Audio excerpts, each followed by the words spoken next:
Das ist Berlin. Isso aqui é um lugar assim, uma arquitetura indescritível nessa Berlim reconstruída, moderna.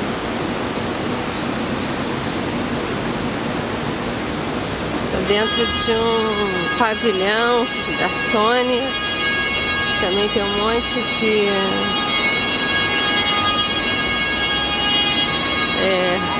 cinemas, restaurantes. É cedo. Estou aqui procurando um museu, estou aqui meio perdida, mas vou achar, né? Consigo aí me virar em tantas cidades. Consegui chegar aqui sem ter lido muito sobre o lugar, mas vou achar.